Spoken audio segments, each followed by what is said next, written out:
This is A View from the Bunker.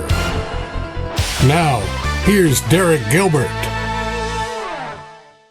3 months ago today, the world changed as the worst attack against Israel since its reincarnation as a nation in 1948 took place. Welcome to A View from the Bunker. I'm Derek Gilbert. If you're watching us on YouTube, please take a moment, subscribe, youtube.com/@GilbertHouse, and click the bell for notifications. And then, if you would, take a moment and download our free mobile app at our website, VFTB.net or gilberthouse.org/app. You'll find the mobile app there, iOS, Android, Amazon, Kindle Fire. Why? Because it bypasses the gatekeepers of big tech and make sure that we are never separated, us from you. And we certainly appreciate you taking the time to do so.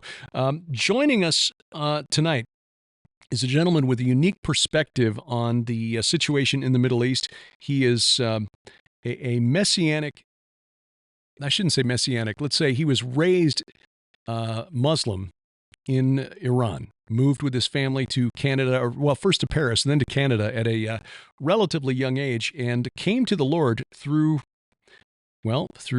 prophecy, through an understanding that there are things that help us make sense of the world around us in the Bible. This actually came to him through his study of the UFO phenomenon and through the work of great men like Dr. Chuck Missler. He, in fact, produced a documentary that's available to watch for free on his website, UFOs Angels Gods.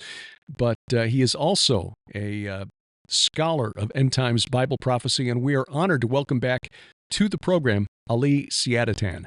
Ali, I appreciate you joining us again, especially just after coming back off the road. You were just in Florida for a conference. Tell us a little bit about the gathering. Yes, it was a Messianic conference of leaders, and I was blessed to be there in Orlando. And of course, coming from Toronto, Canada, one of the perks is you get some warm air, and that's always a lovely thing. And so it was wonderful. Got to have some fellowship and companionship with people that I care about, and they're very insightful into the scriptures and the worship. So I'm really all buzzing with that vibration when you come away from a period of intense worship, study, and fellowship. It very timely, too, a gathering of Messianic believers, given what is happening as we record this in Israel. The war now is that began October 7th. We're just about to mark the, November, December, the 90-day mark in that conflict since the attack across the border from Gaza into southern Israel. This, from what we're hearing from friends on the ground in Israel, who are some of whom are deployed in the IDF now by the reserves, that this probably is not going to end sooner rather than later. It is going to take some time. It looks like the IDF is really focused on destroying the infrastructure that Hamas has built in Gaza over the years. But there's more going on here than just the physical conflict. You know as well as I do that what is going on in the unseen realm is the true conflict, and what we see happening on the ground is are the shadows, the reflections of the true conflict that is taking place in the spirit realm. What do you see going on? What is the impetus of this conflict, and where does Bible prophecy say it's going to lead? Yes, Derek. Thank you for having me to talk about this timely, matter that's so important to all of our hearts and has touched all of our lives. Everyone on the planet has been touched by those events. That itself tells you that there's something more going on here. I think that from the very beginning, the fact that it happened on the 50th day from the war, Yom Kippur War, on the Day of Atonement, it's interesting that this attack happened, first of all, on one of God's appointed days. People like to say it was a holiday, but it was actually a holy day. Right. And it wasn't, just any of it happened on the Feast of Sukkot, which has 8 days, and in the Leviticus 23, where the feasts are explained, we're told that the 8th day is a solemn assembly, a day of solemn assembly. It really elevates it above the other days. And it happened on that day. So it happened on one of God's appointed days, and it happened 50 years to the day. If you take into consideration the leap years, it happened exactly 50 years to the day from the last war, which happened on one of these appointed days, which was the 1973 Yom Kippur War, as they call it in Israel. And in the Arab world, they called the Ramadan War, because that war in 1973 was during the month of Ramadan, which the Muslims consider to be their holiest month, where they, fast during the day, and it's a time of prayer and fasting and so they felt they were very spiritually strong on that month, and that's perhaps one of the reasons why the attack was. And when you look at these things and you think, well, did these guys really sit down and take a piece of pen and paper and decide we're going to attack exactly on the 50th day on this appointed day? No, obviously, this is something that more powers and principalities and demons and the unseen think more along these lines than the average, Hamas leadership. And for them, it's more like, okay, maybe they'll be busy. It's a good day to attack from that point of view. The way that the Jewish people have been touched, I talk to a lot of Jewish people here where I live, and they say, that this has really awakened some deep genetic response inside of them, that they feel in their bones that this is not the usual skirmish. And the way it's affected the whole planet, there's so many things that tell us there's something demonic, behind this.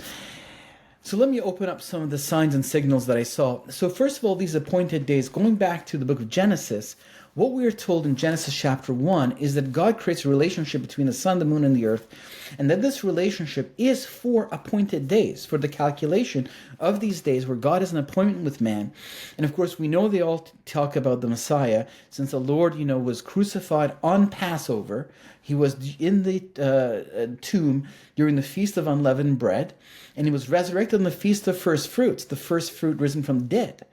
These 3 appointed days were activated, in the life of the Lord. And of course, the Holy Spirit came on the Feast of Pentecost, or Shavuot, the Feast of Weeks. You count 49 days from Passover plus 1 day. And the 50th day, and 50 is an important number, I'm going to get to that, is when the Holy Spirit descended. So these appointed days are about the Messiah. They're about the work of God. When did Israel leave Egypt? On Passover. This is where the Exodus of Israel from the deliverance through the Passover lamb on this day, the history, the story of Israel as a nation really begins on Passover. And when you look at, the Zechariah chapter 14, where we get a prophecy about the beginning of the Messianic kingdom, it happens on the last of the appointed days in the fall, Sukkot. So it's as though Israel's history begins in Egypt on Passover and ends on the Feast of Tabernacle in Jerusalem some 3,000 years later. So these appointed days, they span, it's as though history is moving forward like a spiral. And God's covenantal promises are being fulfilled on the stage of history through the cycling of these appointed days. They say history moves in circles, others say history moves in lines. I think that history moves in spiral. It moves linearly forward towards an end, but in a circular pattern, because, prophecy is also a pattern, right? So then we're told that another reason for this relationship between the sun, the moon, and the stars was for signals, ot, in Hebrew. That's what it says in Genesis chapter 1, I think it's verse 4, if I'm not sure. But, you can look it up, it's easy.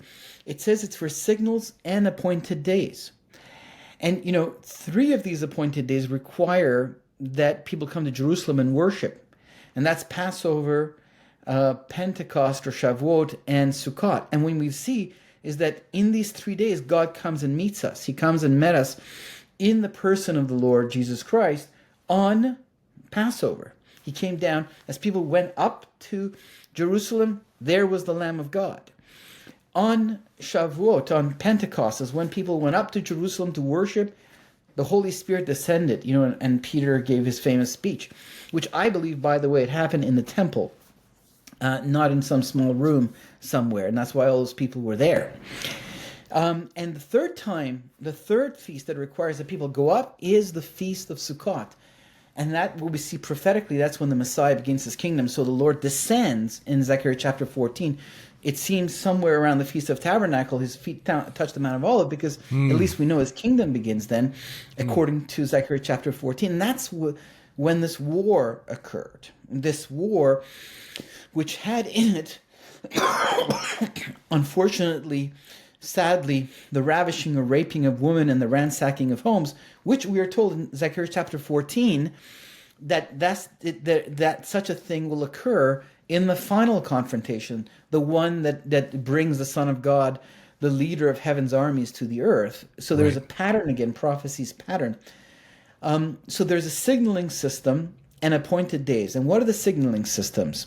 The signaling systems are usually understood as being eclipses. Eclipses of the sun and the moon. And there's a reason I'm saying this, because there's even an eclipse involved.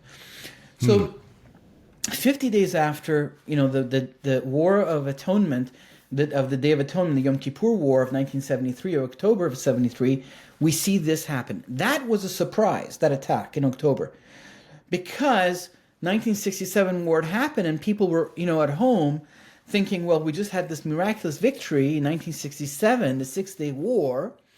They're not going to attack. And people were in the synagogues fasting. The Day of Atonement is the holiest day for the Jewish people. Even the people that are a little bit on the sideline of religion, or with a relationship with God, they will take that day seriously, and they may even fast. So really, everyone is unavailable and not thinking about defense and war. And once again, the enemy nearly came in. Once again, it looked like it was going to be a devastating defeat for Israel, actually. Right. It caught them off guard. And it's interesting that this year we saw the movie released about that war. And you can go in the cinema and see the movie that was released with Golda Meir, who was the prime minister. And it was in October. It was a surprise. At initial, it seemed like there was going to be a victory for the enemy, but then it turned into a defeat. So there's a pattern here.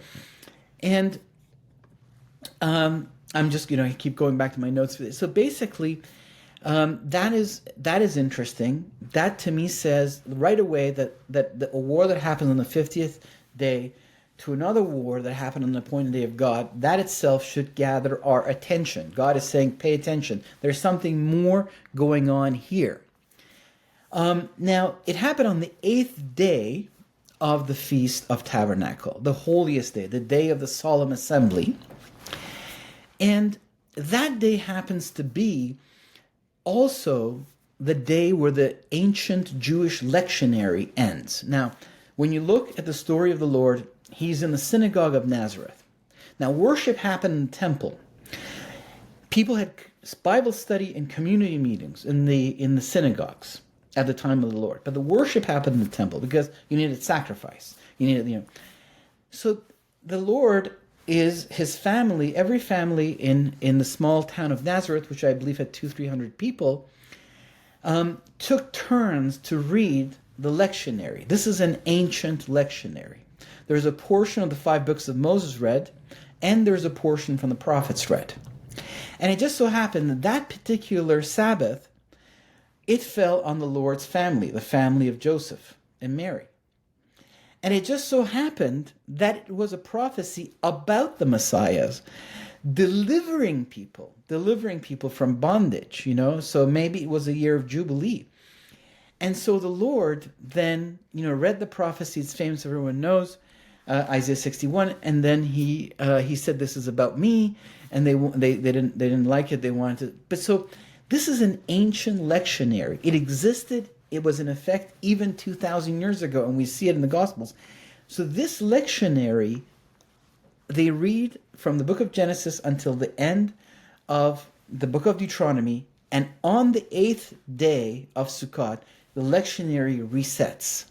And so they read the beginning of the next book. Now, if you look at a scroll, what does a scroll do? It goes round and round, right? And so this war happened on a day that is also called Simchat Torah. It is an important day. It is the day the lectionary ends and the new one begins. So let me just pause for a moment and put some of these ideas together. So first of all, when we look at the number 50, what we see is that 50 is the number of a new cycle. There is 50 years. There's the year of Jubilee, where all of debt is forgiven, inheritance is returned, and the cycle starts again. And we see this whole concept even, I think, working in the prophecy of the 70th week of Daniel, actually, where there's 490 years, appointed, and then there is a 10-year gap to 50. Maybe that's the millennial kingdom of the Lord. And then we have, the age of the Father, as we all go into the temple of the heart of time and space to serve as the royal priesthood.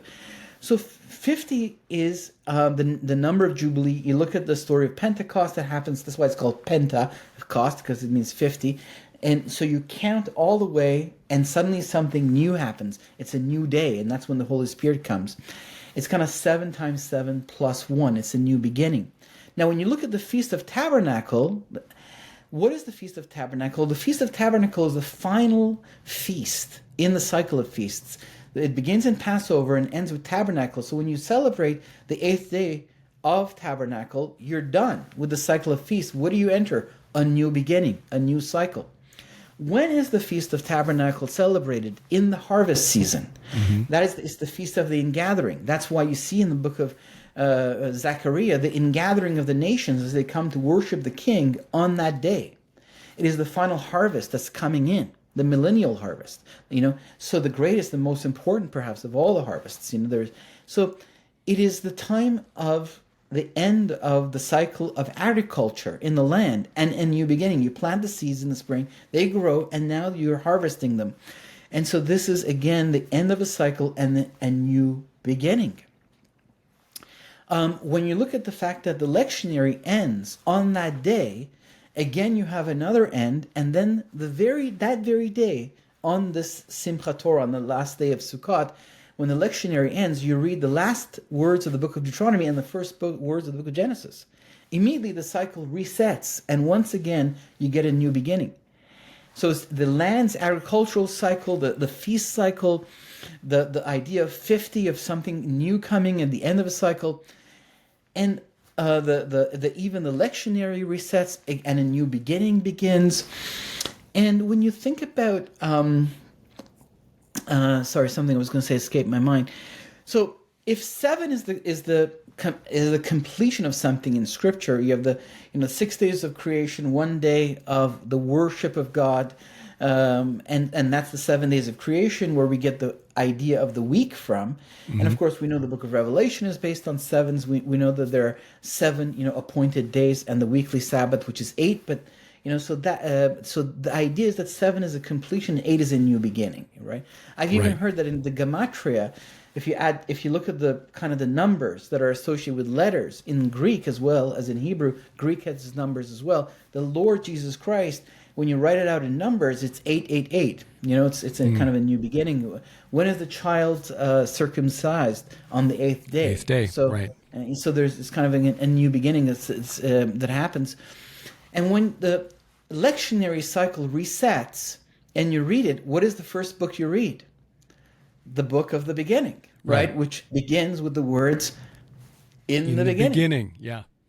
And that's why the book is called Bereshit in Hebrew, which means in the beginning, and Genesis in Greek, which clearly speaks of beginnings. So I felt that the Lord, first of all, was arranging a lot of things. It was happening in an appointed day, and even though the enemy may decide, I'm going to poison this appointed day, because this is in Jewish tradition, this day is a day of great joy. In fact, you're commanded to be joyous on this day. And that's why there was a festival happening, in the desert where there was singing and dancing. They were not really obeying it biblically, but in the cultural spirit of such a thing. And so the enemy thinks, I'm going to poison this. That I'm told that this is how it was on the day of Atonement War of Yom Kippur, where a Jewish person thinks back, every time this year comes, it's traumatic. Every time the day comes from here on, instead of having the joy that comes from the Day of Atonement, the joy that comes from the day of Sukkot, the Feast of Tabernacle, the joy you're supposed to experience, what do you have? The trauma of such a dark event. So the enemy tries to poison things. But for me, this is really signaling that somehow we are to understand that God is going to create a new beginning. Something is changing. Something is changing perhaps in the Middle East, perhaps with the movement of the towards the second coming of the Lord. And so this is the signaling new beginnings to me, but there's a lot of alignments here. Now, they turn the first week they're traumatized. They immediately declare war, which was another cycle that resembles the War of 73, because that was the last time in its history that the government of Israel officially declared war. They enacted Article 40A, 40 Aleph of, excuse me, of their law. And as they're thinking about this, they're thinking, you know what are we going to do? How are we going to respond? They're also talking to the United States and all of that. They're getting their forces together. They've immediately declared war, but a week goes by in the middle of this trauma, and suddenly we find ourselves on a new moon. And if you look at the Bible, God creates this calendar, this for the Jewish people, this holy calendar, the biblical calendar, and then he says you're going to count it from these new moons, and there's sacrifices to be offered on the new moon. So again, we have a new beginning. A biblical new month begins. And what month is it? The month of Cheshvan, which is which month? The 8th month. So again, we enter now. Now, what happens on the day of the new month? Believe it or not, you can look it up. There's an eclipse of the sun. And this eclipse is visible all through the American continent on October 14th. So a week after the attack. And there's an eclipse of the sun. So another signaling system of the Bible ignites in my thinking. And I was actually in one of these, audio rooms, I think it was on Clubhouse, of Jewish people talking about the war, and the rabbi walked in, and this idea of the eclipse came up. And I asked him about it. I said, what do you think about this eclipse? He said, well, usually the eclipse, some people see the eclipse of the sun being a judgment over the Gentile nations is about to fall. An eclipse of the moon, a judgment over Israel is about to fall. But he said it's not something that, people haven't pronounced themselves on this 100%. It's just an idea. So I thought that's interesting, whatever it may mean. We'll discover it together as these events unfold. Now, the lectionary that I spoke of, that reset on the day of this war, by the time you get to October 14th, when there's a new moon and the 8th month begins and there's an eclipse of the sun, the lectionary moves to the next chapter. Now, believe it or not, now we are in Genesis chapter 6, verse 11. And what happens, that is the very first instance in the entire Bible that the word Hamas appears. Right, yes. The earth was filled with violence. The earth was filled with Hamas. Yeah. Exactly. So Hamas is the acronym of an Islamic movement, which has for its mission the destruction of the state of Israel and the establishment of a caliphate. But it also is a Hebrew word. And if you want to pronounce it in Hebrew, you have to do the Hamas. And it means violence or lawlessness. And lawlessness in the Bible means rejecting the heavenly order. And so we read it, as you quoted it, in Genesis chapter 6, verse 11, that in the days before the flood, in the days of the sons of God, in the days of this very demonic period of human history, now the earth was corrupt in God's sight, and the earth was filled with Hamas. And suddenly we see these protests for Hamas appear virtually all over the planet, organized, coordinated, like as though a spirit is filling the earth. Even the supreme leader of Iran did a speech, and he said, don't you see the entire world is on our side? Even in London and even in the cities of America, people are demonstrating for Hamas. So suddenly you really felt like, this was, and there's another passage where the word Hamas appears. Unfortunately, I haven't looked it up because it just came to my mind. It's in Isaiah, and Netanyahu quoted that in one of the moments where it looked like the news cycle was saying they may not attack. He quoted that, and he said, we are going to attack, and we're going to rid the land of Hamas. That's what it says in that passage in Isaiah. So it's interesting that suddenly in the lectionary, in the second week of the war, as this new month begins, so the word Hamas appears. So for me, this is saying to me, you know what? There's something, too many alignments are occurring here when it comes to God's signaling system. Appointed days, the war happens on eclipses, lectionaries, a complete cycle of eights, new beginnings. the word Hamas appears in the reading. And so I thought, you know what?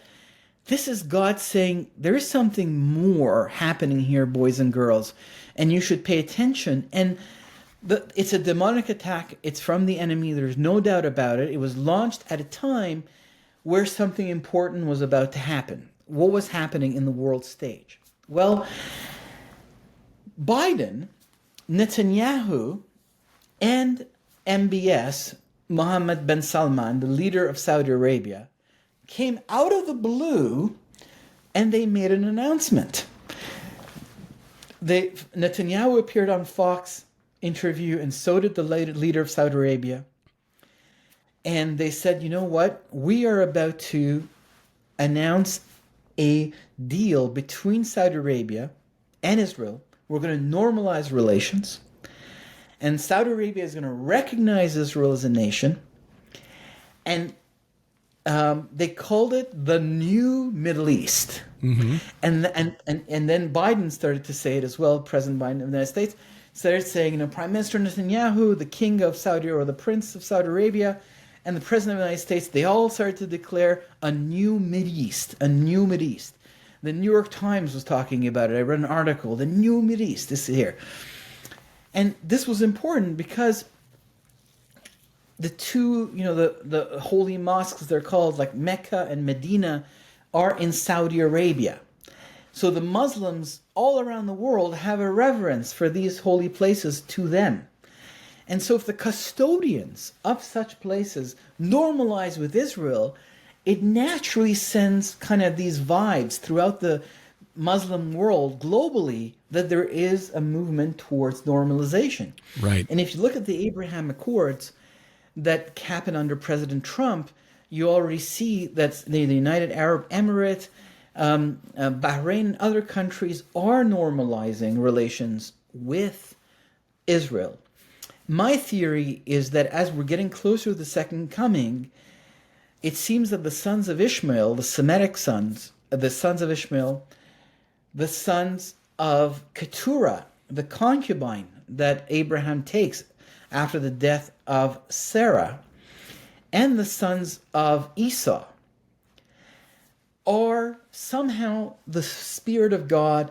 Something is happening in their hearts and minds, and some of them are starting to recognize and accept the place of Jacob in God's plans and in this land. And I think that's why they are normalizing. People say it's because they're afraid of Iran, and it's a political consideration. Well, there might be more than one thing that moves the mind of a man into action. Right. There might be a political consideration, but there might also be a spiritual nudging coming from God as we're getting closer. We know that the Holy Land, when the Lord comes, will go from the east of the river Euphrates all the way to the Wadi in Egypt, which means that all of the lands of the Semitic people, going back to Genesis chapter 10, the land of the Semitic people is the Holy Land. So God has chosen Shem some people say Melchizedek was in fact Shem. Abraham was like 80 years old when Noah died. So Noah may have met, Abraham may have met Shem. It's possible. Some people say that that's who Melchizedek was. I'm not sure, but that's a theory that's out there. But regardless, we know that Abraham was from the line of Shem, and it is the Semitic line that God chose to be the priestly line. And so that area is going to be, so the tents of Abraham will be enlarged, and all of the sons of Abraham will live under, the hand of the tent of the Messiah. The seed of Abraham, the one in whom all the families of the earth are blessed.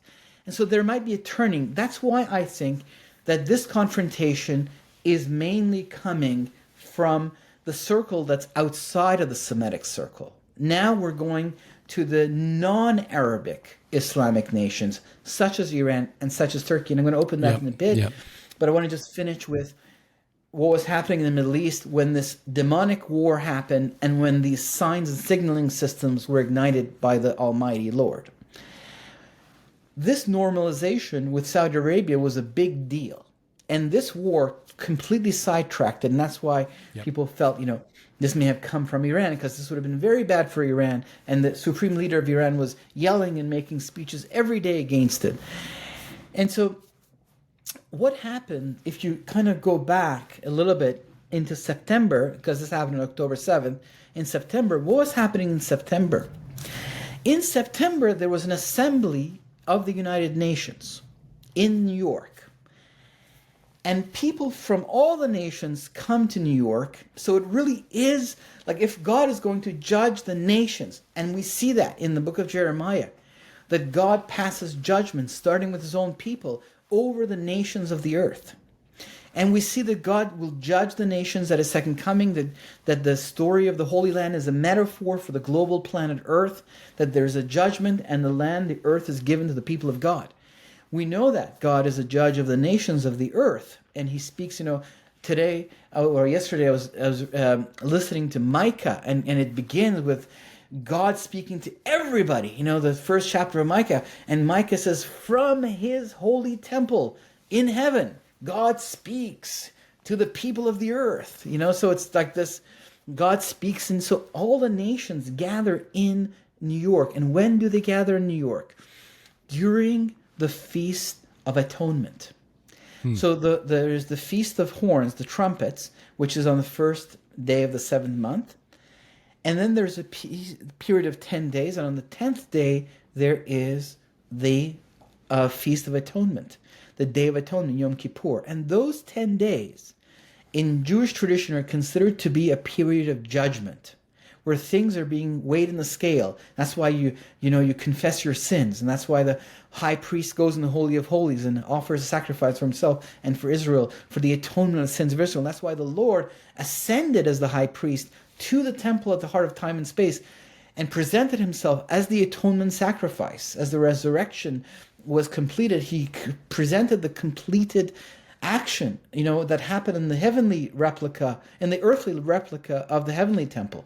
It happened on earth, but then he went up, and it happened outside the walls of Jerusalem. But he went up there and he presented it. So this is a time where people are judged, things are judged and forgiven and atoned for if you have the sacrifice. And that's why it's important to offer the sacrifice of the Lord to God for your sins, so that your name can be written in the book of life, so that you can have atonement from your sins, because the wages of sin is death. But there are seasons of judgment. The books are open. There is the great white throne judgment in the book of Revelation, where the books are open. The deeds of men are recorded, but so are the deeds of nations. And so they in this period, which is traditionally understood to be the symbol of the atonement of the Lord, of the judgment of people. This period is when the nations gathered in the city of New York and made speeches from the podium. And the president of Iran went and made, of course, his usual anti-Semitic, anti-Israel speeches and waved the Quran around and all of that. And so perhaps, this is my conjecture, that was the time where God decided that there was going to be judgment sent out to the nations. And that was part of the spiritual equation leading to the events of the following week in Israel. This is the beginning. So God is perhaps saying, no, Biden, Netanyahu, and MBS are not going to declare a new Mideast. I am. This is going to go my way. I am the one who's going to declare the new beginning. And that's why we're getting this signaling system that keeps pointing to the idea, in my opinion, of a new beginning. And I'm sharing this with our friends and listeners who are of the Holy Spirit, just so that people think about it. I'm not saying, this is it. These are just ideas as we're all meditating on what happened and digesting it. And when you kind of look at October 7th and you think, okay, well, from the very beginning, people start to say, this really was in the favor of Iran, it seemed, because it disrupted the deal with Saudi Arabia. But perhaps there was a greater ploy from the enemy that God wanted to interrupt and say, no, this is not good for my people. This deal that seems good to you guys is not good for, this is not the kind of covenant I want my people to have with the nations around it. This is not the right one. I have an idea. And so God comes in and to judge and remove the spirit of Hamas and remove the spirit of Islamic Jihad and defeat the masters and the puppeteers that are behind this attack and cleanse the land. Because what happens with the reading of Genesis 6:11, when the earth is filled with the spirit of Hamas, what happens afterwards? Well, the waters of the flood come, and that is a cleansing. And it cleanses the earth of all of this demonic activity. And then what happens? A new beginning emerges. You know, one more time, the dry land appears the way that it did in the beginning of the book of Genesis. So even there, I see a new beginning. So the Lord might have a plan that something evil was coming against his people. An evil ploy was hatched deep in the mind of the powers and principalities. And God is like, no, excuse me, we're going to do it my way. I'm the sovereign Lord, and I have a new beginning idea. So from the very get-go, people started to say, oh, well, this attack was too sophisticated. It seems that Russian satellites were, hovering on top of that area and taking pictures. It seems that Iranian training was provided by the IRGC to these guys, even inside of Iranian territory. And we see that the leader of Hamas went, in the middle of all of this, he got up and went to Russia and met with Putin. It was televised. And, Putin likes to have people sit a million miles away from him in these long tables because he's afraid of getting poisoned and killed and stuff. But these guys were up close, sitting right across from him. This was sending, a message to the world that this guy's behind us. So there was this idea that, and Iran was behind it. So suddenly, it opened up, October 7th, opened up the window of our mind to these nation states, and that starts to get us thinking about Ezekiel 38:39. Could this be the beginning? Because it looks like immediately, and as you mentioned, people are saying that this is not going to end quickly. This war is not going to end quickly. Now, if we are looking at this as being in the pattern of the 1973 war, that God teaches through patterns, and prophecies pattern. King David is shown a pattern of how to kill Goliath. So when he finally is, he knows how to do it. If their patterns are important in Scripture, when you see the abomination of desolation spoken of the prophet Daniel, now the pattern of Antiochus Epiphanes will matter. I think the book of Ecclesiastes, there's nothing new under the sun, but what was and will be. And so there's a pattern, and all of the ages of history in the Bible are pregnant with future history, and that's why they are in the Bible. That's why when the Lord has said, how will be the end of the age, he says it'll be like the days of Noah. And it'll also be like the days of the Exodus, I imagine, the book of Revelation seems to tell us. So if there's a pattern here, because this happens 50 days to the day of another appointed day war, that was a two-front war. They didn't just come from the south, they came from the north. Right. So could this war extend in the pattern of 1973 to Hezbollah? So what is Hezbollah? Hezbollah is a Shia militia in Lebanon. They're Lebanese people, but they are under the support of the Islamic Republic of Iran. They are a militia that was placed there. And when Persians talk about Hezbollah, even on the Persian news, I was watching a few days ago on the diaspora news, you have to always say the Hezbollah of Lebanon. Because if you don't say that, everyone will assume you mean the Hezbollah of Iran, which is much larger, which is the mother branch. And they have branches, they have training centers virtually in every neighborhood in every city. And with the sign of the Kalashnikov. So when Iranians talk about Hezbollah, they want to talk about the little militia that's in Lebanon, they have to say the Hezbollah of Lebanon. Because if you don't make that of Lebanon precision, everyone in the conversation will assume you mean Hezbollah in Iran. So it's a religious movement. In fact, in Persian speech, the entire government of Iran is often referred to as Hezbollah, because that it means that they believe in the party of Allah. They believe in Islamic rule, right? So regardless, this militia in Lebanon called the Hezbollah is much better equipped than Hamas. Not at all equipped anywhere close to Israel, but much better equipped than Hamas. It has much more precision missiles, much more bigger guns, much more elite units, and it's been able to train there. Now, when you look at Gaza itself, the tunnel structures are far more elaborate than anything Israel had imagined, and they're going in there with trucks that they can bring entire 18-wheel trucks. That's how big they are. And even though they've been fighting there for all these days you mentioned, on New Year's Eve, they were bombarding Israel with, countless missiles. A lot of my Jewish friends, they were joking. They were saying, we don't know what New Year's is that you guys are talking about. For us, it's October 85 or something. It's like they counted, from the days of the war. And you think, after all of this dismantling of tunnels and being in Gaza, these guys still have the infrastructure to throw all these missiles after all these days? Where are they making them? How many do they have? Right. Where are they?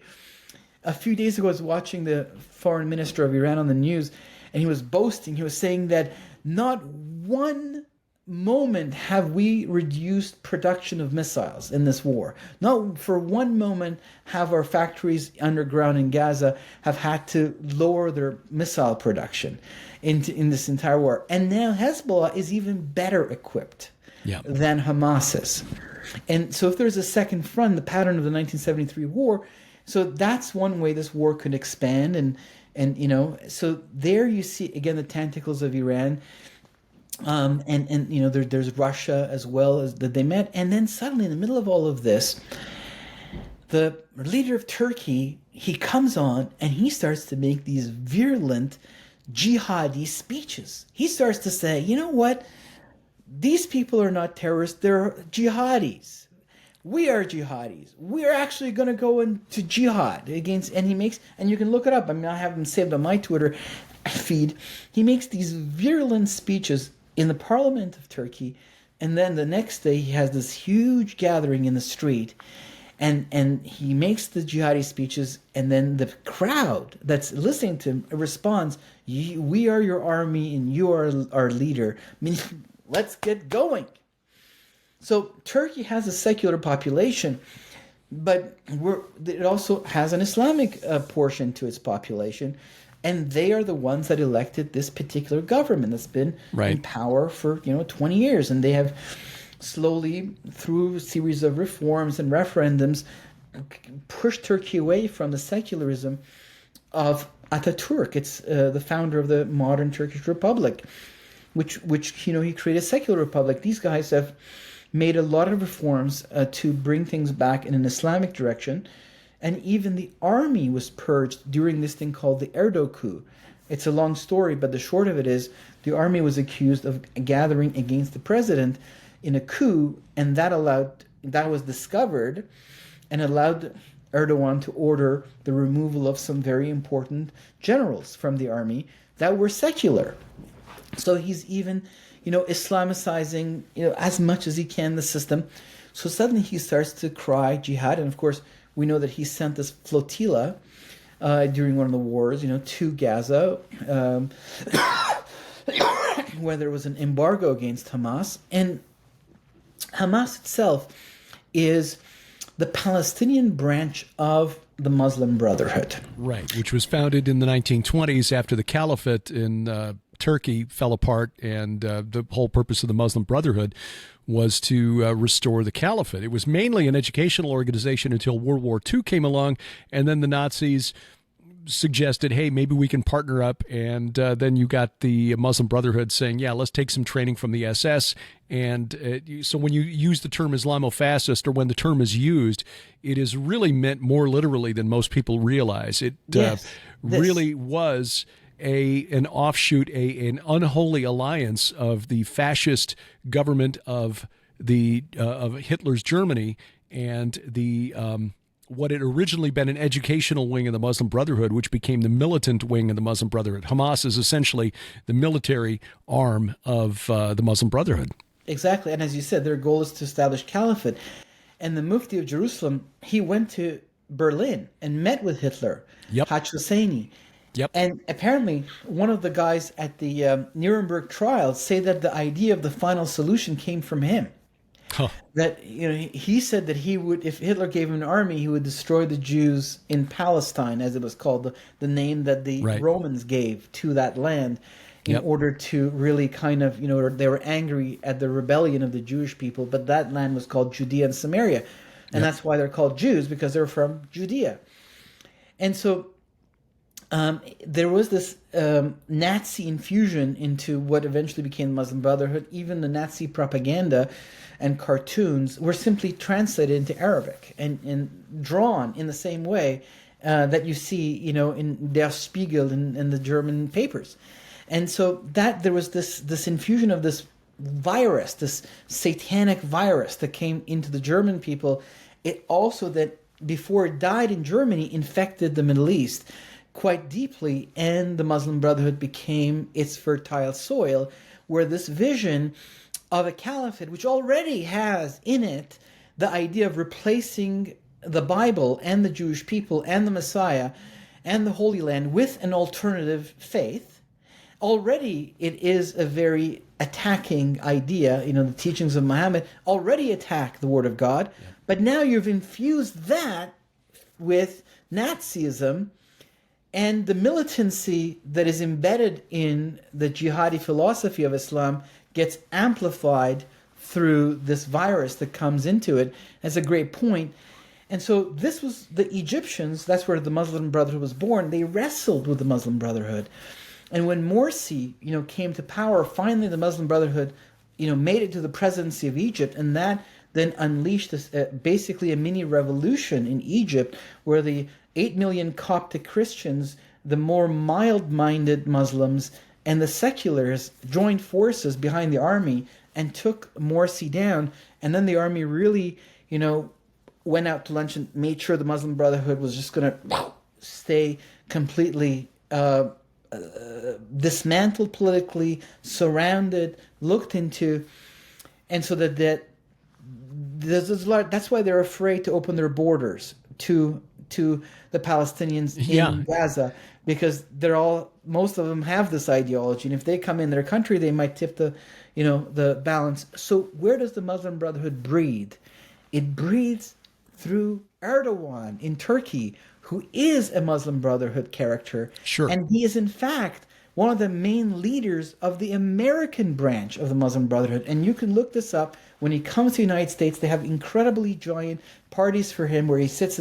There's one picture where he's sitting at a giant table of all these leaders of the Muslim Brotherhood in the United States, and he's sitting there at the head of the table.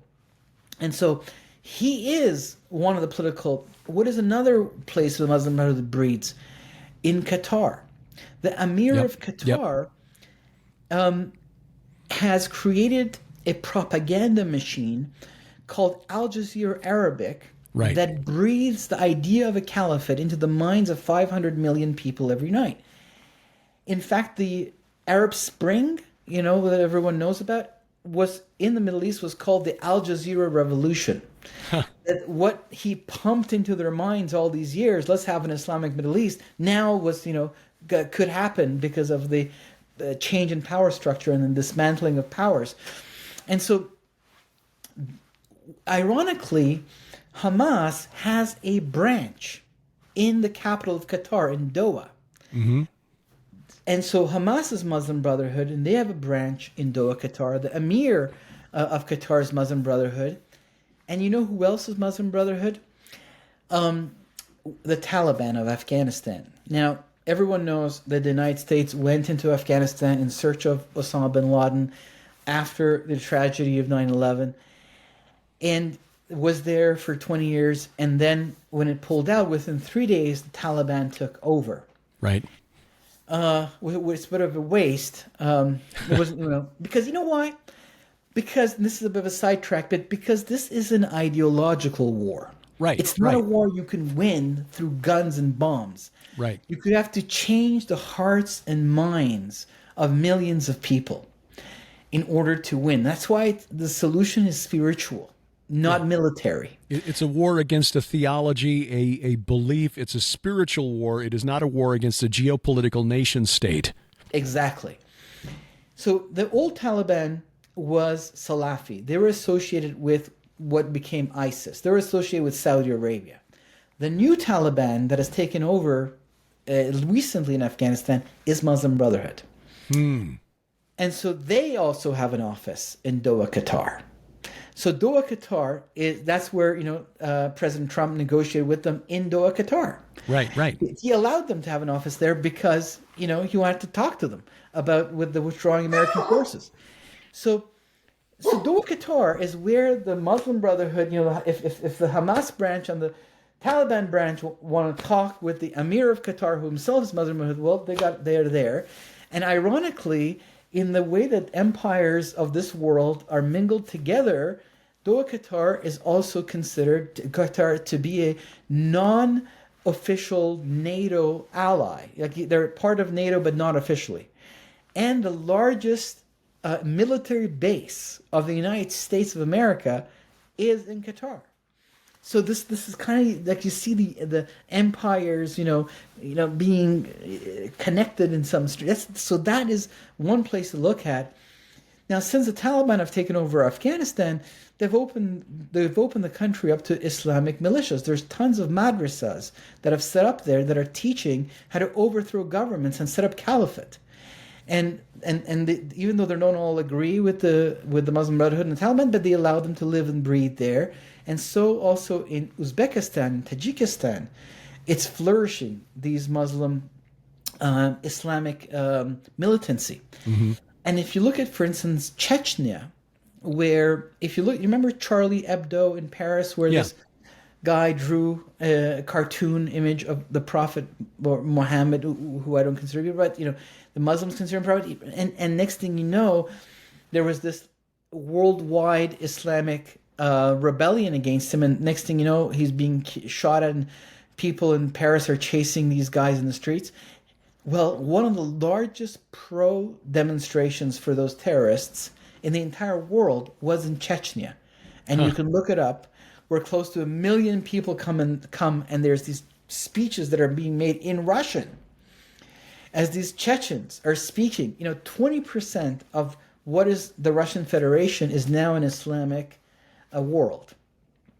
And this connection that Putin has, with this entire world is noteworthy because Russia in the 20th century, the Soviet Union, was behind the enemies of Israel in the Six-Day War, in the 1973 war. These were socialist secular leaders of the Arab world. The Ba'athist Party, Nasser, was a socialist secular leader, and that's why he was aligned with the Soviet Union. There's always been this alignment between the Marxists and Islam. Yeah.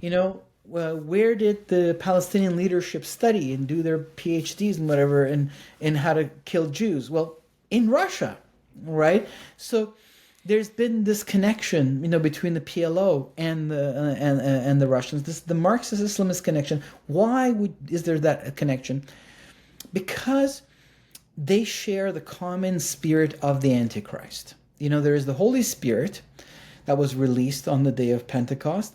But then we are told in the letter of John that there was another spirit released, which was the spirit of the pseudo-Messiah. Islam wants to replace the messianic vision of the prophets of the Bible with its own universalism. The world will become Islamic. Muhammad is the final prophet. He's brought the final word, and the Quran will be the holy book, not the Messiah's kingdom. I was watching a show here in my little town where this Christian guy wrote a book about Islam, and he was invited on a cable TV show to talk about it. And there was the leader of a very important Islamic center invited as well. And they said to him, so, tell us about your book. And he was a Christian man. He was an Anglican priest, actually. He then basically said everything that the most ugliest thing that you could say about it. He just got up and he just said it all. It's a militant this, it's an... He said everything. As he was going, I was like shocked. I didn't think that it was going to be so... He just, boom, that was in his book. And I thought, wow, he's going to get himself the guy's going to get up and beat him up or something. And then the host of the show turned around to the Imam and said, so Imam, what do you have to say about all of this? And very calmly, the Imam said, the Bible essentially says that one day, one of David's sons will rule the world. And we consider that to be a threat. And we consider our jihad to be in self-defense. Oh. So he didn't deny the militancy. He didn't want to say, "Oh, actually, you're right. What militancy?" And he was a very smart man. He just contextualized it as the true faith fighting the false faith. Yeah. So as you said, this is a spiritual war against. It's a preemptive war. The return of the Jewish people has put a lot of flesh on the bones of these ancient prophecies. And it is a theological threat to Islam before it is a territorial threat. If this is true, if the Messiah is going to come, then Islam is not going to become the universal faith of the world. Muhammad wasn't the final prophet, etc., etc. It was all a lie, right? Now the Marxists, they have their own vision of the future for Earth that also collides with the prophetic vision of the prophets of Israel. They want to create a one world government. They want everyone to be communist. They want to bring everything under their control, and they want to fill it with their occult sciences and the wisdom that was given to in the days of Noah by these fallen angels to the world. And we see kind of this science as religion and all of these things coming up. And now we're seeing the rise of AI. They have this technocratic, bureaucratic, scientific, religious, cultish thing that they hide behind the idea of, no, there's no religion here. Religion is in the rest of the world, but no, there's none here. Well, meanwhile, modern science has its roots in the mystery schools. Right. Even going back to Copernicus and Francis Bacon and Galileo and all of these guys, and even Newton. So they're all Masons. They all had connections to the mystery schools, and they had these ideas come to them perhaps during some of their rituals. So they hide it behind, oh, this is not a religion, but it is a religion and has all the signs and symbols of it. Why is there a pyramid with an eye on the money of America? Why do you put that there? Signs matter, symbols matter. Why is the crescent of the moon, this ancient sign of this fallen angel, still, so important? Why is the trident still so prevalent? Why does the eagle, So basically, these signs and symbols are those of the principalities and powers behind the world's order. And these guys in the Marxist camp, they have their own vision as well, and they feel threatened. And this is the spirit of the Antichrist, the spirit of the pseudo-Messiah, the spirit that seeks to replace the true religion, the true vision of God and the Messianic kingdom that's coming with an alternative. And so this is a spiritual attack since October 7th against the plans and designs of God as we are moving forward towards the second coming of the Lord and establishing of this Messianic kingdom, which begins, according to Zechariah chapter 14, on the 8th day of Sukkot, of Tabernacle, the very day of this war. Which is really significant because Sukkot was the feast at which 70 bulls were sacrificed over the course of the 7 days. 13 on the first day, 12 on the second day, 11 on the third day, and so on. The 70 representing a number that in the ancient Near East, not just with Israel, but in the entire ancient Near East, represented all of them or the complete set. This really was a reversal of an ancient ritual that took place at an ancient Syrian city called Emar that we know about, where 70 sheep were slaughtered in the spring festival, not in the fall, for Dagon, who was another name of the Canaanite creator god El, another name of Enlil, who was the chief god of the Babylonians and Akkadians. Dagon, of course, was the chief deity of the Philistine territories, interestingly, even well into the Christian era under a different name, Marnus. Dagon was the chief deity of Gaza. So this entity was having 70 sheep representing all of the gods of the nations sacrificed and offered to him.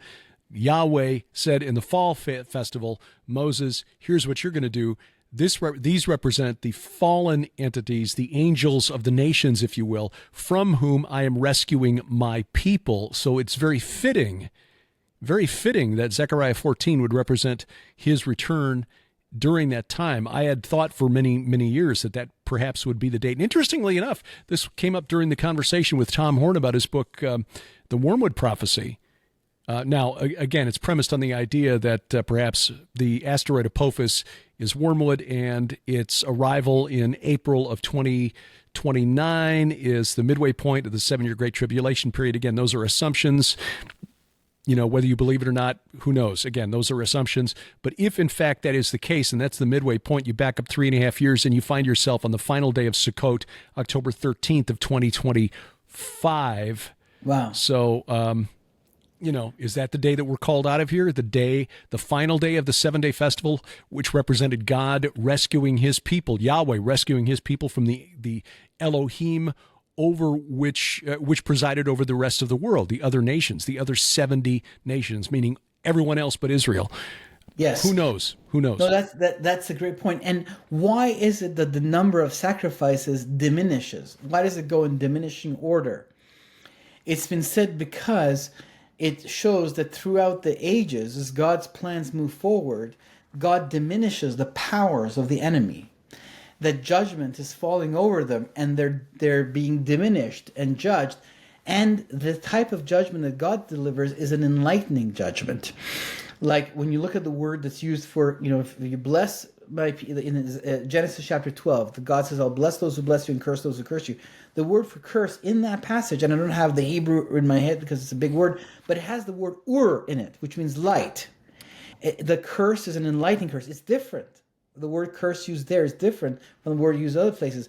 And so in Zechariah chapter 14, it says that after the Lord establishes his kingdom, the survivors of all those who came against Jerusalem will come to worship the King, the Lord, year after year on the Feast of Tabernacle. That's right. So the survivors of those who came to fight against Jerusalem come to worship the King. So they're enlightened. It's an enlightening judgment. I think that's why the Lord said, pray for those who persecute you, because this is the type of judgment that we bring on them, is an enlightening judgment. And so love your enemies, pray. So this is a diminishing order of sacrifices because these enemies are judged. And when it's very interesting that this is war involves the Muslim Brotherhood, which is this organization. It's a transnational religious organization. And Turkey and Qatar, and to a lesser degree Afghanistan, have... It's interesting, it involves, the president of Russia and the fact that he has a Muslim dimension to it. I'm going to come back to Russia. And of course, the big country, the Islamic Republic of Iran. So we know that Iran has been behind Hamas, funding them, protecting them, give them money for a long time. So what's going on with Iran? So when you look at the prophecy of Ezekiel 38:39, and Iran is mentioned, Paras, Persia, is mentioned as one of the countries. And it's an easy country to recognize. The other ones you have to start to do archaeology and which tribe and what name and what this and what that. Right. But Persia is there. And, once there's a Messianic teacher, his name is Jonathan Kahn, and I'd given him a ride to a talk. And he was just waiting to go up on stage to give a talk. And I guess we just met and he realized that I was Persian. And I guess he wanted to leave me with an encouraging word before he went up on stage. Out of the blue, as we're standing there, he suddenly turned around to me and he said, do you know why the scepter of rule of the Persians has survived 2,500 years? And I was like, no, why? And I was surprised that he knew that, because virtually no one outside the Aryan community understands that. So when Cyrus, 2,500 years ago, established central government in Iran and brought all the tribes together, he made an innovation. Instead of establishing a government based on tribal allegiances, which can eventually rip apart, he established an administrative system that had boundaries that had nothing to do with tribes. And people from every tribe served in that administrative system.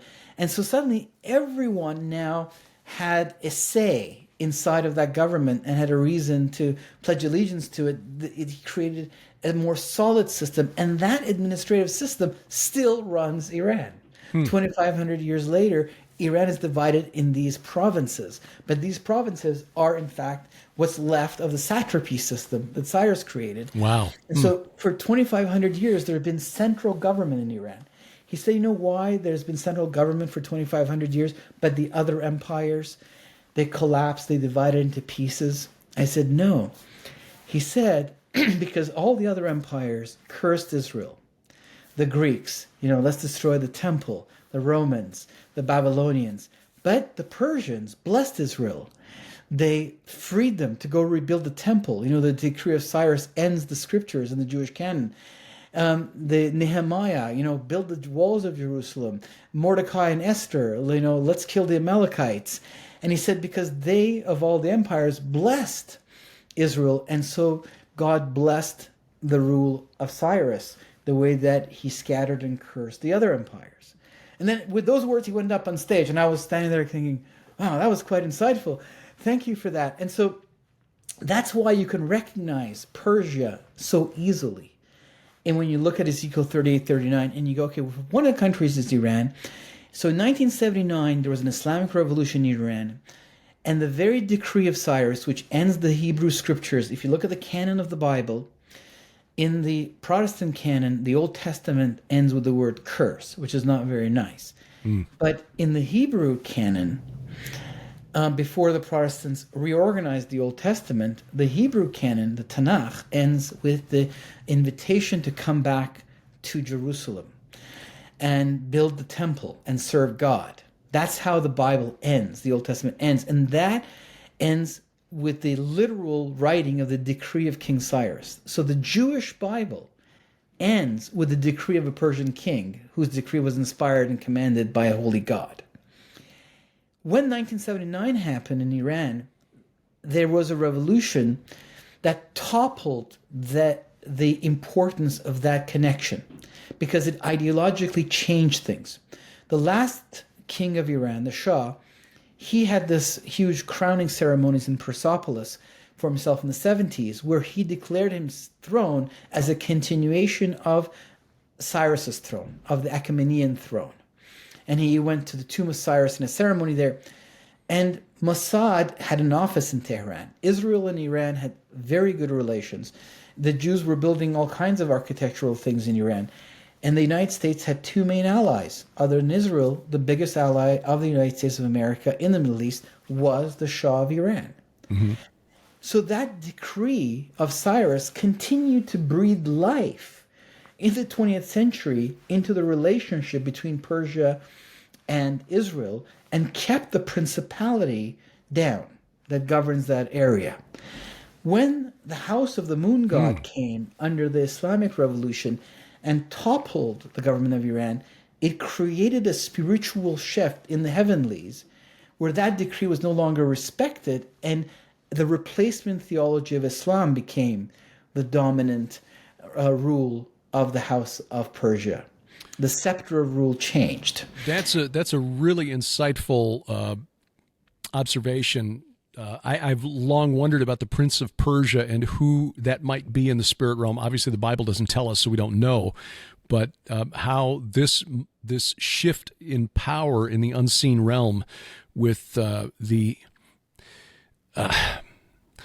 whatever principality is that governs Islam, and I would argue today, differently from what I argued in the book Bad Moon Rising back in 2018, that it is Enlil or El or Dagon or Molech, as he was called by the Hebrews. Even though he is locked up in the bottomless pit, I think he still influences the world through his minions.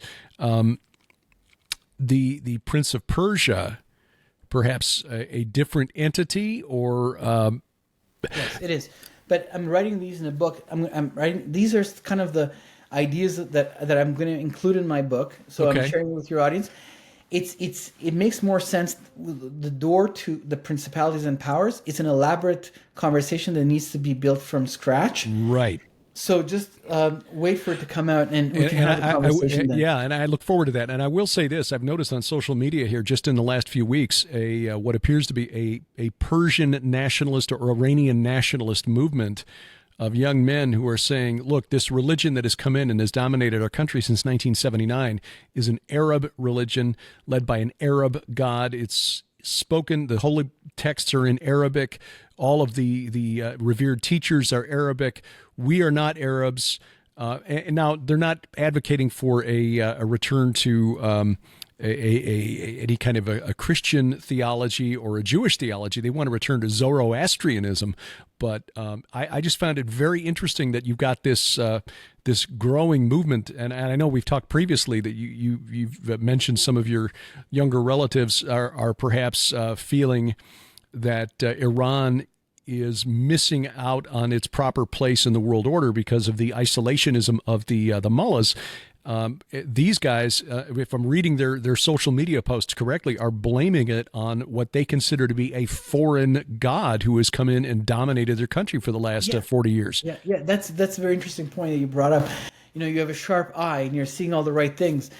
So that's interesting because the Lord revealed to me, and again, it would be too long to go through this, but through the events of my own life, the Lord started to reveal to me that the year of Jubilee, the 50th year of the reign of the Islamic Republic, was going to be important, that this nation was going to be returned to Iran, to the Persians. And so this actually, I asked Jonathan about this because another time I was having lunch with him, and I said, the year of the Jubilee, that applies to the Jewish people. I didn't want to just apply to anybody because it's in the Bible. It's a Jewish law given through the Torah to the covenant people.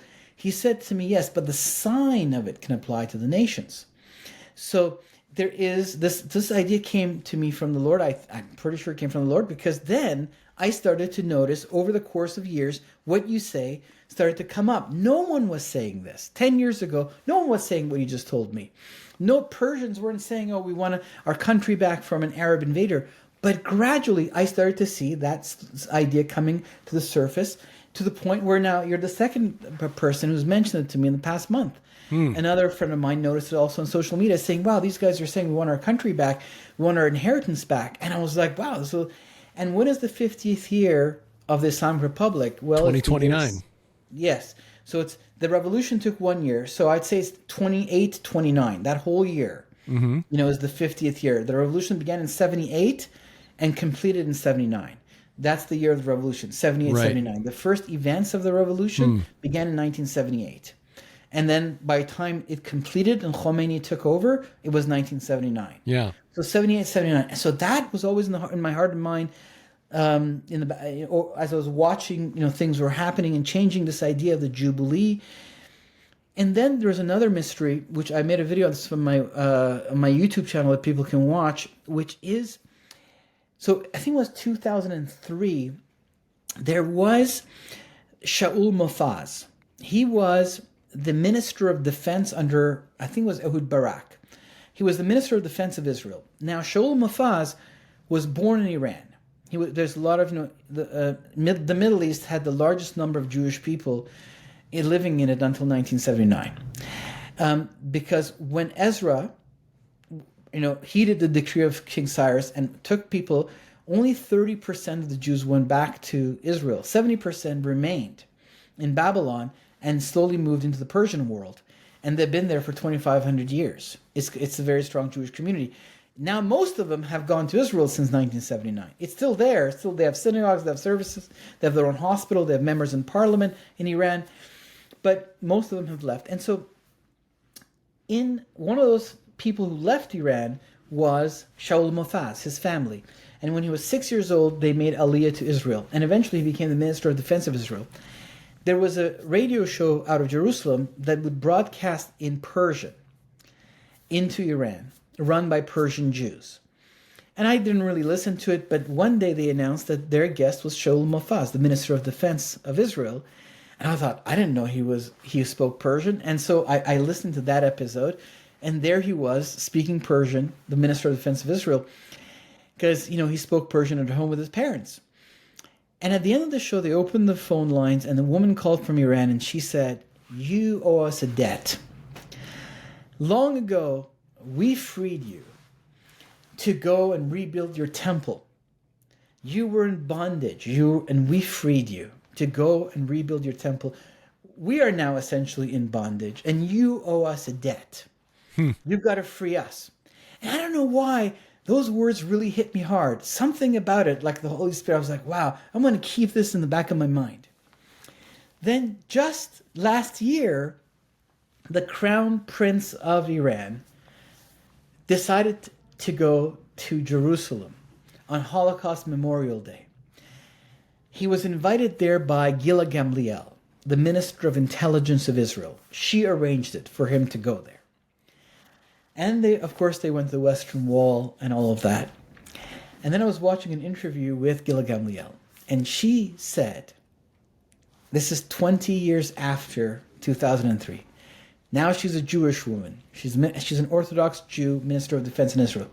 She said when she was at the Western Wall, the Kotel they call it, and she was praying, she said the idea came to her that the Jewish people owe a debt to the Persians and that they're going to play a role in the paying back of this debt, of the freeing of the people of Iran. And I was like, wow. Here's 20 years later, a Jewish woman saying what I heard an Iranian woman say in 2003 from Iran. And so I made a video on it from my YouTube page, and I couldn't find the video of her saying that, but I found a Jerusalem Post op-ed that she wrote in which she said, she didn't spell it out so clearly, but she said we're going to play a role in the freeing of the people of Iran. She didn't put the we owe them a debt part, and I got the information in the Kotel at the Western Wall. And so why am I saying this? There is a revolutionary movement that has started in Iran. The conversion to Christianity is very large. The Holy Spirit has showed up in Iran, and that is changing the fabric of the culture and creating distance between the power of the principality and the people. And yes, there's a group that's saying, let's go back to Zoroastrianism. We're not Arabs. We want our country back. There's groups that have become secular, and there are groups that are become Christian in Iran. And that's going to change the face of the Middle East, because Iran, believe it or not, is the leading country of the Middle East, the trend-setting country. Since the days that God decreed that after 7 years Babylon would fall and the power, the writing on the wall, yes, then there was the Greco-Roman world, the industrial world from Russia to the US dominates the old empire of Persia, but the building blocks of the power structure of the world that God gave to the principalities and powers, to the Elohim of the nations, is still there. And I would say even is coming together as the Lord has gathered Israel back from their wanderings. The empires are coming together, and that's why we see the final beast in Revelation is a completion of these empires. And so Persia will have a role to play. Right now, the Islamic version of Iran is kind of hard for them to integrate in the world order. So the people want a revolution, but the new generation, it's all about generations. The old generation is dying. The supreme leader in his 80s, everyone makes kind of cartoon fun of the head of the judiciary, who's a very, very evil man in Iran. And he's 94 years old. And he's so pride, and people, he sits on these chairs, it looks like thrones, and people say that the thirst for power has kept the mullahs young. And so this generation is coming to an end. And I think that's why they are more interested in their holy war than ever before. Mm-hmm. They feel under the pushing of the new generation inside. So, but the country cannot do this without these guys being defeated from the outside, because they have all the weapons, they have the big guns, they have the resources of the country. And the revolution in 1979 was successful because the army turned against the king. And these guys learned from that. So they made sure they created a religious army on top of the normal army that was built around the cult of the supreme leader, which Article 5 of the Constitution says he's the vicar of Allah, basically, to put it in Christian terms. Mm-hmm. He's the representative of the Mahdi, it says in Article 5 of the Constitution. So these guys believe it, and there's a portion of the IRGC that believes it. They are serving, the representative of the 12th Imam of the Islamic Messiah. So this is how they make sure that they won't have the problem the Shah did. The army won't turn against them. So they control the big guns, they control the resources, and they have the ideology they're going to go to heaven. But if they die, but a lot of the revolutionaries in Iran, they don't have that ideology. Even though they're getting fed up and they're willing to die, but these guys need to be defeated from the outside. And so if this is the year the Jubilee is going to be important, if this is all real, October 7th suddenly has opened this connection brought it to the surface, and the world can see that the Islamic Republic is behind, one of the nations that's behind this. And when the U.S. came into Iraq and removed Saddam Hussein, that opened the gates of Mesopotamia for Persian power to pour through. And when the Persians cross the Euphrates, they form empire. That is the tradition of the Middle East, and that's why, the Secretary of the State, Michael Jordan, of course, Pompeo, he said, he wrote these 12 points that Iran had to accept as part of the negotiations with Trump's presidency, and one of it was they must retreat east of the Euphrates. That was one of the requirements, that Iranian power withdraw from Syria, from Lebanon, and go east of the Euphrates with the Persians. And that's the Holy Land, the Semitics. The Persians have a Semitic side through the south, through Elam, but most of the Persians are, of course, from the tribe of the Medes. And the one tribe of Paras, of Persia, the small tribe of Persia, is, of course, itself a Japhetite tribe as well. So most of the Persians are Japhetite people with some Semitic infusion from the south. So the Semitic land, the Holy Land of that God gives the covenant to Abraham, it has the river Euphrates as one of the boundaries. Right. And so the Persians will be on the other side of the Euphrates in the Messianic kingdom of the Lord Jesus Christ. And so the Iran pours into the Middle East and forms what's called the Shia Crescent, which is a power structure built by General Soleimani that goes from Afghanistan through Iran and Iraq into Syria and all the way into Lebanon. Right. When the Arab world disavows Hamas and stops supporting them, and the Iranians begin to support Hamas, with Hezbollah, their militia to the north, and Hamas to the south, they form what's called the Ring of Fire around Israel. Now they complete their hand. And the IRGC gradually develops this form of warfare, which Iranians call hybrid warfare, where their warfare is designed to be a combination of IRGC leadership and local militias. It's by design. And right now what they're trying to do is they have, I believe, 9 militias under their command. And there are many other militias that they support financially and give weapons to, but are not under direct command. And right now they're trying to bring all the militias under direct command. So they're another religious organization. The Constitution of Iran says the supreme leader is the leader of the Ummah, of the Ummat, which means anyone who believes in him as the representative of the Mahdi.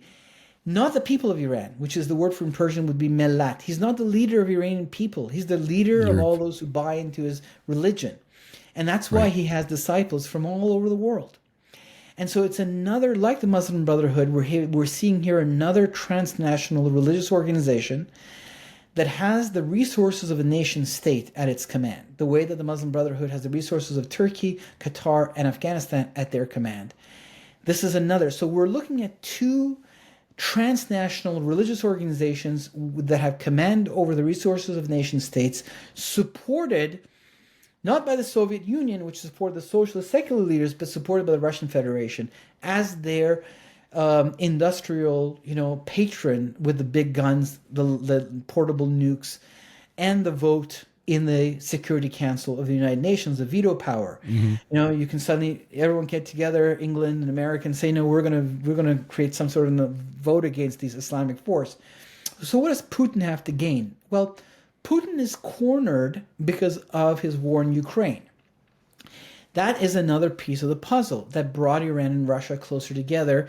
They're doing military cooperation. Iran has made huge inroads in drone warfare. And Iran is right now creating a drone division for Putin, for his army. I was watching a video that someone released. It isn't even having the subtitles, but it was like this secretive video that someone released on Persian Twitter, where the leader of the Air Force of Russia has come to meet the leader of the Air Force of Iran. And the leader of the Air Force of Iran says, look, drone warfare requires a division of itself. When you have airplanes and missiles, that's great. Airplanes are very powerful. Drones are very powerful. But when you combine the two together in a harmonized symphony, Air Force, drones, and missiles, you create a whole new form of warfare. Right. And we will come to Russia if you give us the permission, and we will create a drone division for you and teach you how this is done if you build our Air Force. and give us jets. And so Russia, the guy then says, let's do it. And they shake hands. And then a few weeks later, the official news, Russia gave these new jets to Iran. And so what Iran is doing right now is they're building their own version of the Iron Dome to make sure that the homeland is protected against any attacks that may come into the homeland in the context of a war, and that the nuclear facilities are protected and all that stuff. They're fortifying the ground-to-air missile systems. And the Russians, they feel cornered, and they tend to use the Middle East as a bargaining chip with the industrial powers. They hold on to something that's important. So Russia is like, oh, it looks like I have some Islamic friends that can cause trouble for the U.S. economy. Do you want the price of oil to be $250? Mr. Biden, on an election year, where you're trying to fight inflation and most Americans vote on the economy, not necessarily on the wars of the Middle East. Do you want this war to become regional? I'm sitting here in the Kremlin, and these guys are my buddies. Or maybe we can work something out Ukraine side, and I might pull back a little bit on the strings here. So that's Russia's MO. When I look back to the Tsarist period of Russia and their relationship to the Middle East, that's what I see. And when I look at Putin after the fall of the Soviet Empire or the withdrawal, I don't know, it seemed very organized, but the letting go of the Eastern Europe, Putin started to focus on the Middle East and the Islamic world as a new base for Russian power. Mm-hmm. He likes his, and so Iran controls the ground. And right now, the Prime Minister of Iraq just announced that American forces will have to withdraw from Iraq. So it just came out today. So there is this, Iran controls the ground in Iraq and in Syria. And what Soleimani did is, Iran was trying to get Putin to come into Syria, but they couldn't. So Soleimani went to Putin, and apparently one of his skills was he was very good at negotiation. We don't know, at least I don't know what he told him, but after that meeting, Putin said he'll come into Syria. And so the idea from General Soleimani's perspective was not only to bring Russia's support and might into that power bloc and by infusing them into Syria, but to give that bloc what Iran could not provide it, which was air power. And that's what Russia brought into Syria. They parked their jets in Latakia. And when this war, October 7th war began, and immediately the Western powers, understood that there is greater powers behind this war, or this is not a regular skirmish, and that the power structure of the world can shift to the other side, to the Russian Islamic side. So immediately the United Kingdom, the United States, and Canada, France, Germany, said we support Israel, which was kind of not usually how it's done, but they all said yes. And all of these heavy-duty American and British ships started to come in. And immediately Putin made a public announcement where he changed the missiles that were inside of his jets in Latakia, and he put in missiles that have a 1,000-kilometer range, which was, I read, was exactly the distance to hit the U.S. warships that were coming into the Mediterranean. And so in the Czech war, you see this is different. So it's like, okay, wow. Are we talking about the beginnings of the war of Gog and Magog? Is that what we're witnessing? And is that what this evil plot that's been hatched maybe by these guys against Israel to create a new Middle East in their own image? Is God suddenly now saying, no, I'm going to defeat you guys. I'm going to defeat these forces, and out of it will emerge the new Middle East in which I will be glorified and where the forces of jihad will be removed? Because when you think about these Islamic armies, there's only two ways this is going to go away once you realize this is a religious war. Or they all collectively have a mass change of heart and mind, which is unlikely. Right. Or they live out their belief to its final conclusion. They get together, they launch their attack, and they lose. Mm-hmm. And because they're religious people, they're not crazy, they've just been deceived. They kind of go, wow, it looks like God was with Israel after all. Right. Especially all the people that are watching this in the Muslim world. So this would be one way, if these guys do use October 7th in the next few years or a few months. I don't know how long it's going to take for it to come up. It looks like they're not ready. It looks like they were surprised, because the way that at least the leader of Iran operates is that he waits for signs and signals. The fact that Ukraine happened and Russia came closer to them, they're like, wow, this is a sign. The Mahdi is guiding us.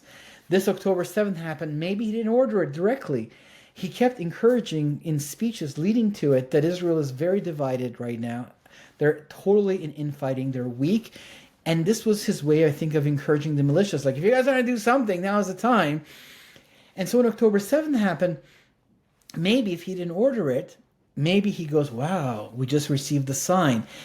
And so this could be the beginning of this. Now, in Psalm 83... It's possible. Well, okay, Psalm 83 is exactly where I was going to go here, because it may be that this, rather than an Ezekiel 38:39, is actually a precursor where the nearby nations around Israel, Psalm 83, as Bill Salas has written about, would be the ones involved in this conflict. And it results in an Israeli victory that could change the entire composition of the Middle East, both geopolitically but also theopolitically. Yeah. So I think that I have a friend of mine who's a Messianic rabbi. He says, we've been in Psalm 83 since 1948. It seems that the history of Israel since 1948 till now has been one big Psalm 83. And what's interesting, Chuck Missler used to say that Psalm 83 is a trigger to Ezekiel 38:39. Could well be. Now, what's interesting is that there's a difference between the motivation. In Psalm 83, it's about the conspire, it says, to get rid of this nation of Israel. They have this thing in their hearts. Let's get rid of these people. Let's get rid of these nations. And that's the war cry of the Palestinians. From the river to the sea, the whole world's heard it now. Let's get rid of this people. And the people that are right around it feel they have a right to replace the Jewish people and live in this land. And so that is really the voice of this conspiracy, of this prophecy. It's 3,000 years old. We hear it on the streets of the Muslim world from these nations. But in Ezekiel 38:39, the motivation is spoil. Those nations gather to come and take spoil.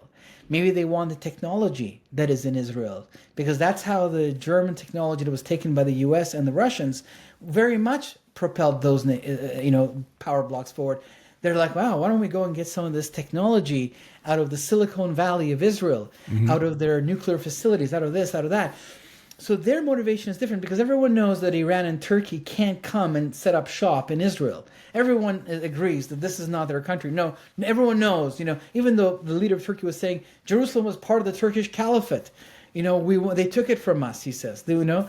Okay, no one's going to buy that one. So these guys have to come and leave. So they have to have a different motivation. So for me, when I see the Abraham Accord, and I see that even though there's all of these armies and people in the region that want to destroy Israel, but the 1967 and 1973 war really drained those nations militarily. It's interesting that the war of Yom Kippur on the appointed day of 1973 ended the war of the Arab world against Israel. No more did armies organize. It was only these militias, and it gave 50 years of reprieve in some ways. So when I look at modern-day Jordan, the king of Jordan, he doesn't want to really disturb the Palestinians that live in the Hashemite kingdom, because they're the majority of our. But I read in many, many reliable sources that behind the door he called, Netanyahu, and he said, kill him, destroy Hamas. I've seen the same thing. Yes. They remember 1970 when they had to drive Yasser Arafat and the Palestinians out of Jordan because they tried to overthrow the Hashemite kingdom. So exactly. And this is another reason that Egypt does not want them in their country either. They also remember what happened in 1970, the whole Black October movement that resulted in the killing of the Israeli Olympic athletes in Munich was a consequence of Yasser Arafat trying to overthrow King Hussein of Jordan. Yes, exactly. And the king of Saudi Arabia apparently has allowed Israeli airplanes to use his airspace to destroy anything and so these countries, they don't have an appetite, it seems. And the Abraham Accord has brought some of them even in alignment with Israel, like the United Arab Emirates. Yep. So what I'm seeing mostly in those countries is militias. Whether it's the Houthis, whether in Ethiopia, there are lots of Islamists that say that if you don't hate Israel, you're not a true Muslim. So the war of Ezekiel, it seems to me, when I look at those tribes, if I'm reading it correctly, doesn't involve the Semitic tribes. They're actually on the sidelines saying, what are you doing? It involves the Japhetite and Hamite tribes. Yeah. And so there are Hamite nations, like Libya has become a hotbed of Islamism since Gaddafi was removed. ISIS is set up there. And Al-Qaeda and other people, they all get together, like the Taliban in Afghanistan. So I'm seeing militias. Where I'm seeing the power of actual nation armies that have the thirst, and they've never had a go at this. They weren't part of the 20th century wars. They haven't had they haven't been slapped around. They think they can take on the God of Israel. They haven't had their moment of enlightenment happen to them yet. Seem to be more the Iran and Turkey as far as Islamic nations are concerned. Yep. So for me, I think that I am leaning in the direction that yes, we are right now in definitely a Psalm 83 still pattern with Hamas and with Hezbollah and with the nations all around that are saying let's destroy Israel and replace it, conspire. We're definitely there. But I can't see them reorganizing like the 20th century in these national wars. That's why I lean towards this, perhaps leading, into Ezekiel 39 there, especially because I feel the Lord, we'll have to discover together, has essentially said to me, it seems that the nation of Iran will be returned on the year of Jubilee. So I lean in the direction that, the debt will be repaid to the Iranian people. It's funny, after the crown prince was in Israel, and the minister of intelligence said that she received a prayer at the Kotel about how Israel will have a role to play. He then went to the United States and gave a speech to a Jewish lobby there, and in that speech he said, "Iran is our temple." And so he continued this, similarity between the ancient events and the modern events. Free us so we can go build our country the way that we freed you to go build your temple. Yeah. And so I was like, wow. So now, is Iran and Israel really going to go to war against each other? Well, the only prophesied war that I see in the Bible is Iran being part of a coalition of nations coming against Israel. Now, is this the war of Armageddon, or is it a different war? Well, I find it interesting that they burn the weapons of the enemy for 7 years. Right. And use it as energy. I don't think you're going to do that in the kingdom of Christ. Well, they're going to. This is a conversation we'll have to stretch out on another occasion, because I think that is one that we could go another hour on. And if you've noticed me looking down here, it's because Grace, our rescue dog, has been very, very patient with this, but she is now starting to get a bit restless, and so I'm going to have to return her back to the house. Can you just, we were been talking about a spiritual battle against Israel and God answering with signs and signals. You have a tremendous insight about something in Ezekiel 38-39 that seems to be pointing to the fact that the demons and Nephilim are behind that war as well. Can you just quickly share that with us? Yeah, very, very quickly. In Ezekiel 39, verse 11, God tells Ezekiel on that day, which I believe is the day of the Lord, which I believe is connected to Armageddon. But again, we can discuss that in more length. On that day, I will give to Gog a place for burial in Israel, the valley of the travelers east of the sea. It will block the travelers, for there Gog and all his multitude will be buried. But the key to that verse is understanding that the word travelers in Hebrew, avarim, is identical to a word that in the Canaanite Rephaim texts, Ovarim, was used of the travelers, was used of the Rephaim, I should say, as they were summoned in a ritual to the threshing floor or the tabernacle of El, which is the summit of Mount Hermon. This was in the sense that they traveled or crossed over. There are some who translate the word in Hebrew, Avarim, as those on the other side.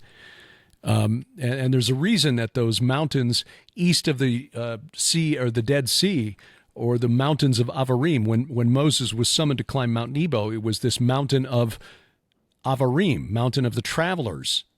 Again, those on the other side, not just of the Jordan River, but I think those on the other side of the Veil. And this is confirmed by the Rephaim texts from ancient Ugarit, which was a Canaanite kingdom in northern Syria on the Mediterranean coast. In fact, there is a reference, an entry in the Dictionary of Deities and Demons in the Bible for travelers, and it refers specifically to Ezekiel 39:11, where they are. It said this undoubtedly is a divine designation. So the Rephaim spirits, the spirits of the giants destroyed in the flood of Noah, spirits of the Nephilim, are these travelers who will be part of the army of Gog, of Magog, whether it's Armageddon or no. That, I think, is a demonic army that will be taking part in this war against Israel. And it can be both, because it's a prophecy's pattern. And when Joshua came into the Holy Land and devoted the cities of the Nephilim to destruction, it says in Joshua 11, there was none of the Anakim left in the land of the people of Israel, only in Gaza, in Gath, and in Ashdod did some remain. So the Nephilim remained in Gaza. That's another connection between this happening. I want to just let folks know about to my website, thinkagainproductions.com. Come over there and watch the documentary that's there. And if you want to leave a donation, you can. But follow me on Twitter. The handle on Twitter is at UFOs Angels Gods. And if you scroll to the bottom of my website, there's a Twitter link there. Follow me on Facebook at UFOs Angels Gods. Follow me on Twitter. Follow me on Facebook. I'm building the Twitter. So I appreciate it if you do that. And if you double click on the documentary that you'll see, you can go to my YouTube page and you can subscribe there and watch the videos that I upload. And while you're on the website, if you want to stay informed, put your email in and you'll get our newsletter. And I don't send too much stuff out, just a few every year, telling people about what's going on. Thank you so much for having me, Derek. It was a blessed conversation. I really enjoyed myself. It's always an education, Ali. I really appreciate your friendship and your scholarship, and happy to have you on the program as often as we can coordinate our schedules. And we look forward to a day when we can meet face to face, perhaps have a coffee at some point and sit and just share and discuss, because these conversations, like I said, are always educational. ThinkAgainProductions.com, and more links for where you can follow Ali in the notes below this program. Again, you can follow Ali at his website, thinkagainproductions.com. Also on social media, check the show notes below, VFTB.net, or wherever you are consuming this podcast for links to how and where you can follow Ali. Coming up, removing Trump from the ballot is not breaking any norms. This coming from a so-called Christian leader. Bless his pointed little head. That and updates on where we will be in 2024 straight ahead as A View from the Bunker continues.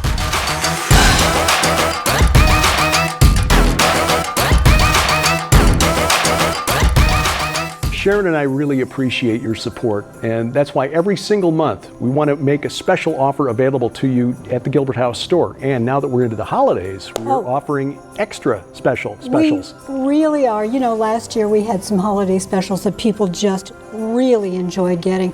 Lots and lots of you went and ordered there, and we thank you for that. We're doing the same thing this year.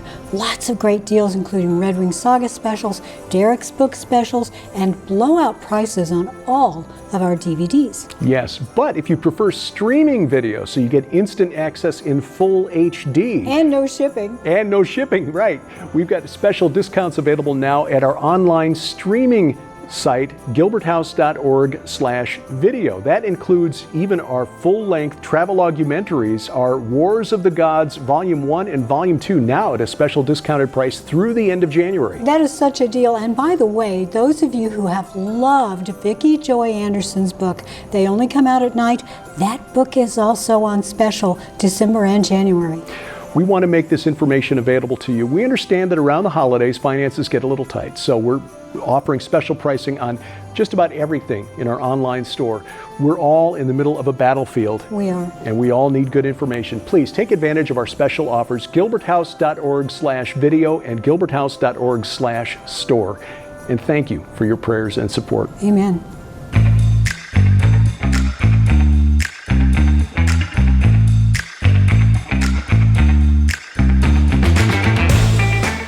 Walk every Sunday night from the beautiful Missouri Ozarks. This is A View from the Bunker. I'm Derek Gilbert, joined in the barn tonight by Grace the Wonder Dog, who is, again, extraordinarily patient with me tonight.